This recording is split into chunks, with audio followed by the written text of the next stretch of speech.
All right, hey guys, what's up? Gonna be taking a first look at these dreaded dunes holes here for the Master Division. Now, I have yet to see this course, so this will be kind of first look, more or less, as to what to do here. I probably agree with this shot. I was thinking, with this side wind, you're not going to want to be messing around with these trees too much. So going around to the right is definitely going to be the play. But here you can see, it's going to be a little bit tough to shoot that gap. Probably going to want to do it with some curl. Looks like here we got some pretty strong winds here. And wind effect is going to come into play. Probably going to need to get that second bounce, I would imagine, pretty close to this sand. So that's what I'm going to try to do here. Somewhere right around here. We're going to do a bit of an overplay. In terms of rings, I'd probably typically need to go about 7.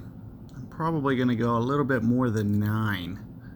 And then still use some wind effect curl.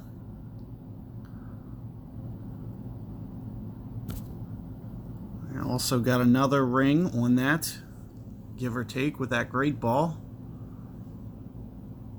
And just clipping it. Perfect ball would have threaded through there perfectly.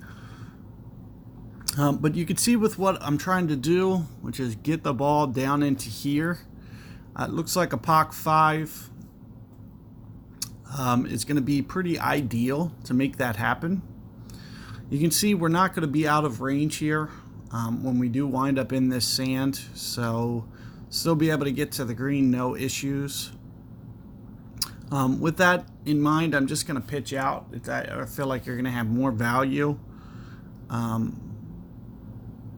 than this sand wedge shot, but I will, in my pitch out, probably walk you through this a little bit. Biggest thing, hardest thing is going to be wind effect. You're going to see most guys are going to do this. Now, it's not really them under adjusting, it's them not understanding wind effect, especially at that large of a scale. It goes so much that it's just hard to go enough. So what I would do for my offset, I would do something along the lines of this to make, you could see that I'm just kind of aiming out here to the right. And then when I land here, it should go much more towards the hole. And in terms of a ring adjustment, I'd probably be looking in the neighborhood of 10, maybe 10 and a half here. So keep that in mind for your shot there. Now what I'm going to do here is we're just going to pitch out to essentially probably where I could have got the ball to. And then we're just going to go for the pitch instead. But again, with this huge side wind, this is going to be a very, very tough make either way here. But you'll see you can pretty much, off the tee, use a POC 5 spin, max a POC 5 will probably be okay. And we can get it up, I would imagine, maybe towards the north end of, yeah, it is going to be a little in between. This is what I kind of figured just by looking at it. So almost towards max. What I'm going to do is I'm just going to go min B52. This should help with wind effect as well. You'll typically be able to play just a little bit less. It looks like very hilly fairway here. I'm actually going to try to almost over backspin it just to try to keep it up where it's going a little bit more consistently.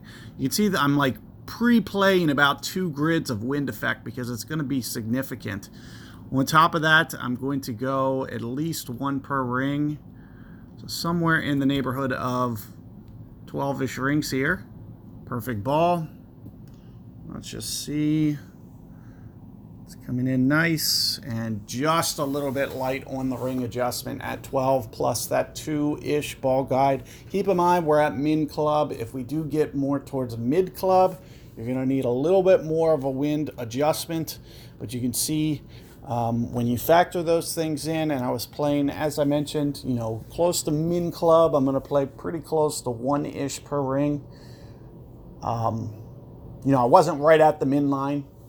So I usually, getting a little bit closer to mid club, which is kind of where I felt I was, maybe just a little bit more, a little bit shorter than mid club there. Probably somewhere like halfway in between mid and min is more or less where I was landing.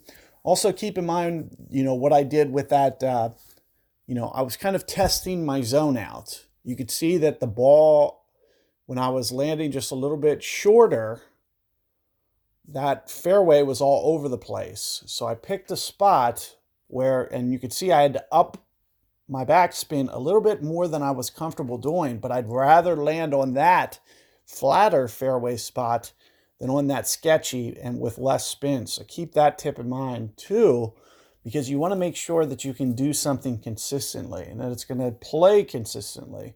So the longer you can get that tee shot, the better that you can kind of get it up to that flat landing zone and get a more consistent run out. And maybe not need, if you would have drove it even a little bit farther than me, those hops are going to be just a little bit more condensed down.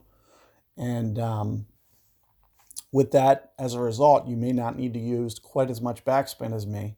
So, keep that in mind. Good luck with that hole, and I'll see you on 2.